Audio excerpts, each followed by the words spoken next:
I did see Thor, and it's furthered my belief with my Marvel fatigue. And I'm Yes. really, really bummed because Taika Waititi, one of my favorite directors, Thor Ragnarok, one of the best Marvel movies, just was not there. Was not there for Thor. I think it's one of the movies that uh, really would have benefited actually from a longer runtime rather than the shorter runtime they had. And Interesting. I saw a few articles after about how basically he had to commit to the runtime that he ended up with.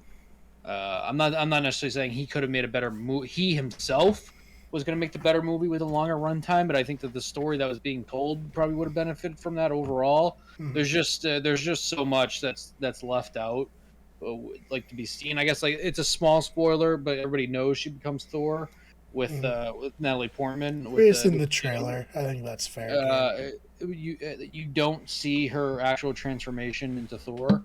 Like you understand how it happens and like you see how it's going to happen, but you don't actually see it. Same thing with Christian Bale. There's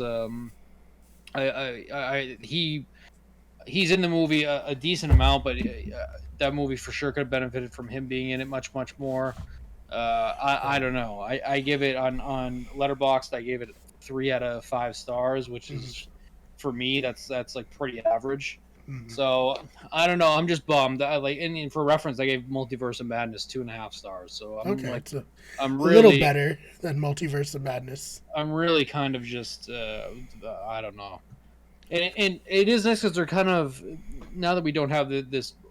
I actually think they need it, but now that we don't have this overarching villain that like Thanos that we know in every movie is going to tie in somehow. Where Thor, I was looking forward to just having this cool solo movie, but I don't know, it just didn't work.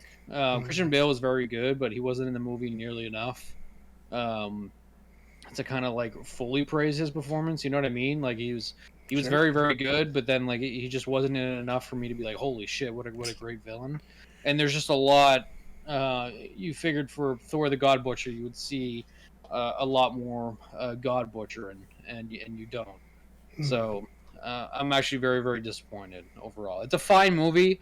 I see a lot of people shitting on it. It actually got really really. I think it actually has the worst Rotten Tomatoes score, other than I think the first Incredible Hulk. Excuse me, hold on, let me pull it up. So Rotten Tomatoes, I know it's very low. I think it's at like 68%, 69%. Yeah, it's at 68%, which is I think there's a little. I think like the audience scores 78, so this is one of the few times that I feel like, especially on Marvel movies, that they're very close. Yeah, I'd probably that's put it really somewhere in the close. middle, maybe about like 70. I'm actually probably closer to the critic score. I'm curious what the Incredible. So the Thor: The Dark World had a 66 Oof. for reference and had a 75% audience score. So it's for sure better than Thor: The Dark World, but I'd honestly maybe even put it on par with the first Thor. Right? Like I think it's like maybe a little bit better than that, but it's nowhere near Ragnarok. Let's see, the Incredible Hulk, Guess which is Incredible Hulk had a 72. That's my oh guess. wow, okay, hold on. So let's pull it up. I think it might be a little bit lower. I think for sure audience score, it's got to be one of the lower ones. I'm actually really shocked that the Dark World, which is like probably one of the most hated MCU movies out there, had a 75 audience. So The Incredible had a 67 Oh, with a a little worse. 70% audience score. So that's kind of like this is in the realm that it's in. It's better than all the movies we're talking about right now. It's better than The Incredible Hulk.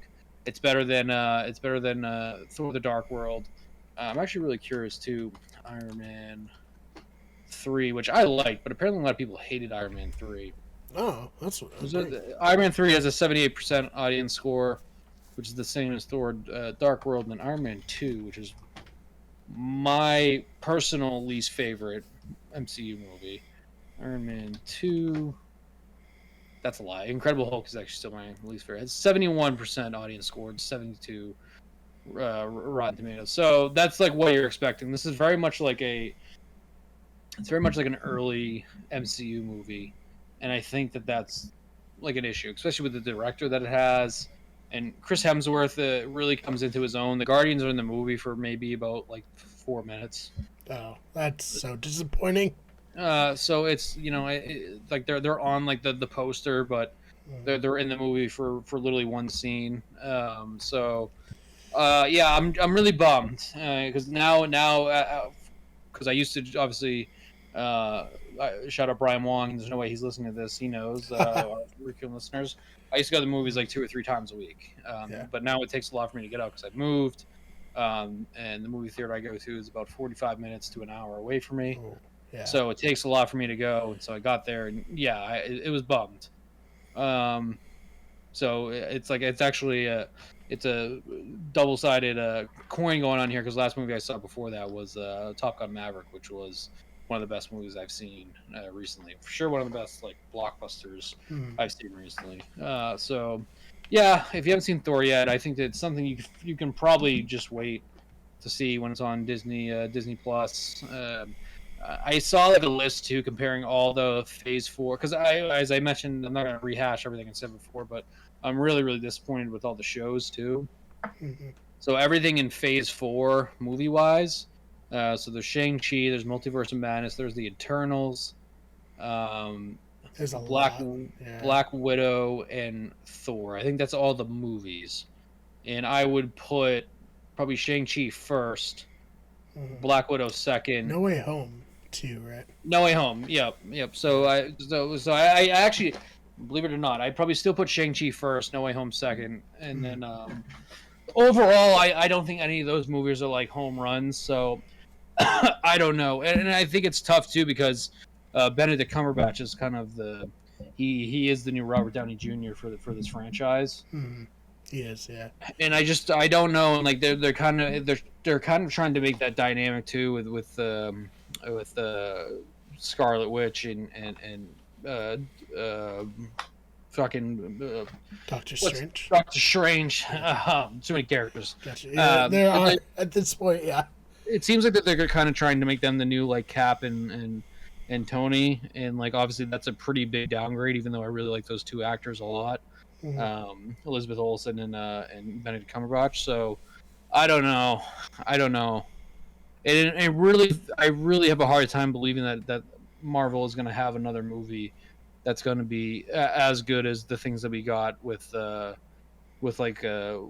Homecoming or with Endgame, with Infinity War, with like Winter Soldier. Yeah. Oh yeah, Winter Soldier is great. Did you like it more than the Eternals? I feel like that's the big one this phase. I did because I thought the Eternals was like a big little snooze fest. Right. I didn't like the Eternals at all, and the Eternals I was going into because I knew nothing about them. I went into that with, especially with that cast too. I love that cast. I went into that with director, really good casts, and still. I actually did. When it started getting bad reviews, I didn't even. I waited. I actually didn't even see it until like 2 months ago. So that's another thing. Let me see what the Eternals got. Oh, real bad. It got really. 47% Rotten Tomatoes. Yeah. 78% audience. I think 47% is probably a little harsh, but I also think 78% is really high. I don't know. It's weird because I wanted more one-offs, like one-off movies that weren't bigger to the overall whatever team up the Avengers are eventually going to have. And it's crazy too because obviously Chris Hemsworth is crazy charismatic. He's great as Thor. I think he's just as good as Thor too, but it's like it is very goofy, and I think maybe Thor would be much better if it was less goofy, especially after having Ragnarok and now this. Even though it was great as Ragnarok was, and obviously Guardians is goofy, but it's also it's just different vibes. I don't know. I'm just disappointed. It just furthers my falling out with the MCU after obviously just being up its ass for the past 10 years. So. Yeah. I hope it gets better. I don't know where. Maybe things like Blade, maybe incorporating the X-Men is going to change things around. They're apparently they're casting Fantastic Four now. Yeah, that was surprising to me. I thought John Krasinski was like locked in, but they were just like they had like this thing where Kevin Feige was like, "Oh, that's something the fans wanted, and since it didn't matter, we just gave them that." And I was like, "Oh, all right." I guess. Yeah, I would love that. It doesn't seem like something that John Krasinski would want to commit to. That's fair Uh, too. And it's like way easier for him to be like, "Hey, would you want to come for a couple days and film like 3 scenes versus committing to like 10 movies?" I think there's like rumors that Penn Badgley or Bagley, however you say his last name, the guy from You, that guy. Yeah, has been cast as Mr. Fantastic. I don't know how true that is. Yeah, I don't. I think John Krasinski's also just focusing on his directing career now that he's had 2 great movies with both of The Quiet Places. And like, there's got to be a certain thing too. If you're like a filmmaker, and I would say if you're like a filmmaker more than just like an actor. If you're an actor, fuck yeah, sign up to the MCU, like steady work for a decade. But if you're like someone who's like, oh, I want to make my own stuff, I think you can only do so much within the confines of the MCU. Like, Kevin Feige's the one calling the shots. You're not going to be able to like make something that's too different or too like off the beaten path. It has to be. It's. I heard someone describe it as similar to a TV show, right? You have the showrunner, that's Kevin Feige, and then the hire directors. But like, there's very few television directors that you watch an episode and you're like, yes, this is this person's episode of this show. You know, it's and it's not a bad thing. It's worked out very well for the MCU, but like, even like the Russo brothers, who like did very well and, you know, directed like Community episodes, which were very good. I'm not particularly excited for anything they're doing outside of the MCU because like I don't know like what kind of directors they are outside of this. You know what I mean? Apparently, that Greyman movie that's actually coming out this weekend with Ryan Gosling, Chris Pine, and Ana de Armas is stinky too. Yeah, which is something I was actually really looking forward to. They did another movie too with Chadwick Boseman before he died, like Three Bridges or something like that. That also had like not great scores. So yeah, 21 Bridges. 20 Bridges. It was fun. It was fun. It's like it's a weird thing where I actually think they're at their best in the MCU. So the Gray Man, I'm like, apparently we're going off of Rotten Tomatoes today. It has a 53% on Rotten Tomatoes for the tomato score, and then it has 88% for audience score. But I don't know how most of these people have seen it yet. Oh, it did. I think it did come out in theaters last week, like one of those like 1 week in theaters, and then it's on Netflix this weekend. Obviously, I'm no secret. I'm a big fan of the Goss God, Ryan Gosling. Not to be honest. She can slit my throat, and Chris Evans, great guy. Bill Bob Thornton's in it too. Reggie Jean Page, who I think is in Hamilton. I may be making that up. I'm pretty sure he was in Hamilton. Yeah. Or he's in Bridgerton. He's one of those in those tons. But yeah, he was in Bridgerton. Tons. I think he's in. So I will look forward to that. But I agree. I actually think the Russo brothers are one of the people that actually that get the MCU really well. It's funny. I think it was them and Joss Whedon, and obviously no one's going back there. Yeah, it seems to be over. Much like our Joss Whedon centric podcasts. And even though I love the Tobey Maguire Spider-Mans, I'm like not as big of a Sam Raimi fan as a lot of people are either. Like even like the Evil Dead movies, I think are they're fine. It's something that maybe if I go back and rewatch, but I remember just not really liking them a lot as a kid either. Yeah. And like those are like kind of like the go-tos for the Raimi nights. So. I don't know. It's like the CGI is shockingly bad in these movies. Like there's always like a few scenes where the CGI is terrible. I talked about it with the shows how bad the CGI is, but like there's a scene you may have seen it memed already on the internet of like there's this kid that has a floating head that comes up out of nowhere, and it's like I did see this. Yeah, it's distractingly bad CGI, and it's just I feel like the COVID excuse no longer applies because you know. These people are still working off the same machines they were working on before. It's I don't know. To me, it just seems like the MCU just like I just think that it has turned into a cash grab. I feel like too probably where it's like they just don't have a clear directive there, which it's yeah. It's like damned if you do, damned if you don't. Like they're getting the cash grab, but they're not letting the directors do what they want. But at the same time, it's just like there's no like clear directive for them Mm. like to connect everything. So I don't know. I don't want to spend like 45 minutes in the MCU like we did. We've already done like on a third of this podcast, but No, it's fine. I'm it's gonna clip this just out and point. just say like the MCU is over question mark.